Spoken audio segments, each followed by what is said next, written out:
belakangan ini pasti lo sering lihat fenomena sound horeg ya. Speaker rakitan yang gede-gede gitu, terus ditaruh di truk biasanya, bassnya powerful banget, dan kadang-kadang bikin apa kaca pecah gitu ya, atau genteng jatuh tuh kalau gue lihat videonya itu, dibawa arak-arakan pakai truk ke event mungkin, atau sekedar memang konvoy aja. Dan sepertinya masing-masing kelompok sound horeg ini ingin mendominasi suasana dengan suara gitu. Nah, ini gue lihat fenomena sound horeg nih malah jadi inget tahun 80-an, eh, khususnya di Amerika ya, di New York. Meskipun ini fenomenanya ada di seluruh dunia, tapi yang paling kelihatan banget di New York itu ada fenomena sejenis gitu, di mana anak-anak muda di situ ingin mendominasi suasana dengan suara gitu yang mereka bawa. Nah, tapi mereka nggak bikin speaker rakitan ditaruh di mobil, mereka bawa apa namanya, speaker yang ada di dalam kotak yang secara produk dinamakan dengan boombox. Nah, boombox sendiri lahir tahun 70-an akhir gitu kalau nggak salah di Jepang.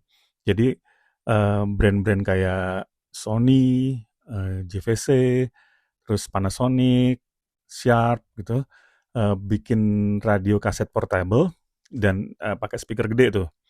Dan biasanya ya bisa buat muter radio tentunya ya, terus muter kaset dan bisa ngerekam suara juga tuh, ngerekam, dan dia pakai bisa dicolok ke listrik, bisa pakai baterai yang tebel-tebel tuh, yang gede-gede banget tuh. Nah, em, kalau di Eropa boombox ini disebutnya jambox kalau nggak salah. Iya, jambox. Nah, di Amerika boombox, di seluruh dunia akhirnya jadi boombox, tapi ada satu sebutan yang gue paling suka sih, namanya Ghetto Blaster. Buat gue sih keren tuh namanya ya, Ghetto Blaster. Nah, begitu masuk tahun 80-an, boombox nih jadi kayak ikonnya street culture gitu. Karena kan berbarengan sama hip hop ya, hip hop baru lahir, terus break dance lagi hype, kemudian ada graffiti gitu di tembok di mana-mana gitu. Nah, jadi boombox ini kayak semacam apa ya, alat senjata wajib gitu kalau mereka anak-anak muda pada waktu itu di New York melakukan aktivitas tadi tuh, hip hop, break dance, dan apa namanya, graffiti gitu. Nah, terus jadi dari situ akhirnya muncul istilahnya apa ya, eee, boombox wars gitu. Jadi bukan perang fisik, tapi tadi adu volume, adu bass gitu, adu gengsi juga akhirnya gitu. Ya mirip kayak sound horeg sekarang sih, tapi versi portable gitu ya. Nah, eee, di jadi di sana di New York sendiri anak-anak mudanya tuh nongkrong di lapangan basket misalnya gitu ya. Satu geng tuh bawa Sharp gitu, terus geng lain bawa GVC, terus yang geng lain bawa apa, Panasonic dan lain sebagainya. Jadi mereka muter musik kenceng-kenceng tuh. Siapa speaker paling mantep, ya dianggap paling keren gitu. Nah, fenomena ini sampai masuk ke film ya. Jadi Spike Lee tahun 89 bikin film judulnya Do the Right Thing. Di film itu ada karakter namanya Radio Rahim. Jadi dia selalu bawa boombox gede banget gitu, dibawa sama dia, dan selalu muter lagu-lagunya Public Enemy. Dan karakter dia nih plus boombox ya, jadi kayak semacam simbol perlawanan anak muda, khususnya anak muda kulit hitam pada waktu itu gitu, yang nggak bisa dibungkam gitu ya ceritanya. Nah, tapi sama kayak sound horeg, nggak semua orang suka tuh. Jadi warga banyak yang komplain, terus karena dianggap mengganggu ketenangan, sampai di New York ada aturan gitu ya, boombox dilarang dibawa ke dalam bis atau ke kereta gitu. Bahkan muncul headline-headline kayak semacam black campaign gitu ya, silence the boombox gitu. Jadi ini kayak emang jadi apa ya, eee, cultural war gitu, kecil-kecilan antara anak muda pada waktu itu dan otoritas otoritas kota gitu. Nah Nah ternyata, perangnya itu sendiri nggak cuma di tataran culture aja, tapi juga di level brand-nya sendiri juga juga terjadi perang gitu ya. Kalau sekarang kayak iPhone sama versus Android gitulah ya.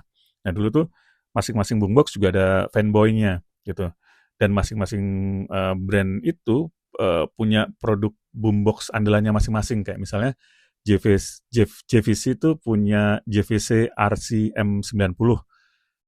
Ini dijuluki King of Boombox ya, karena kualitasnya suaranya paling jernih gitu, dan sampai sekarang nih jadi kayak holy grail-nya kolektor-kolektor boombox gitu. Gue pernah ditawarin sih, tapi harganya udah nggak karuan lah ya, jadi gue skip tuh. Nah terus Kalau oh ya si JVC RC M90 ini juga muncul jadi cover albumnya LL Cool J pada waktu itu. Lalu ada Sharp ngeluarin GF777. Nah ini unik juga nih. Jadi di speakernya tuh ada 4 gitu, 2 di kiri, 2 di kanan. Terus tape-nya juga ada 2 tuh. Tape deck-nya tuh dia apa sih istilahnya? Double deck gitu istilahnya. Jadi ada 2 tape deck itu di situ dan panjang itu cukup gede. Terus Panasonic ngeluarin RX 7200 itu ukuran jumbo banget gitu, fiturnya lengkap dan julukannya monsternya boombox lah pada waktu itu ya. Nah, masing-masing ini punya gengsi sendiri-sendiri tuh. Jadi kalau pada waktu itu bawa boombox tertentu gitu, seolah-olah bisa naikin status lo di tongkrongan lah.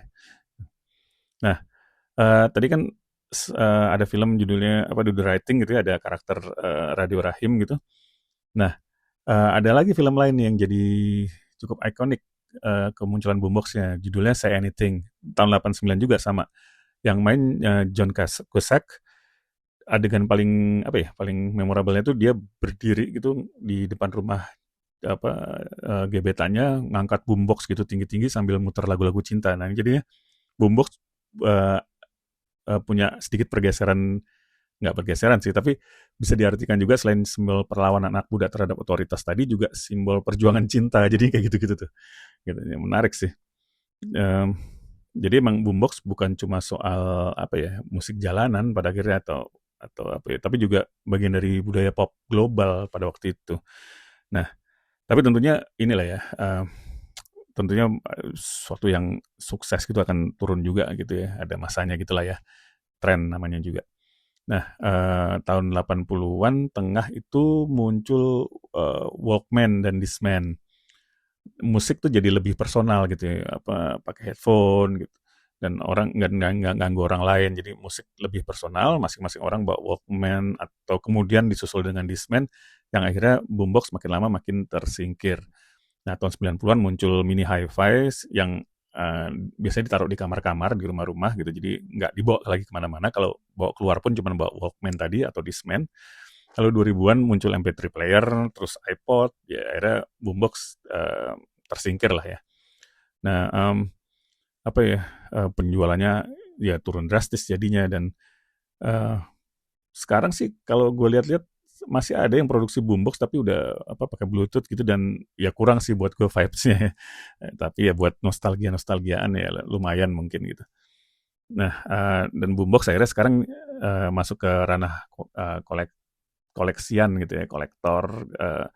Boombox tuh ada, gue punya beberapa, nggak banyak, nggak kayak teman-teman yang lain gitu. Tapi emang boombox ranahnya jadi ranah koleksian nih sekarang gitu.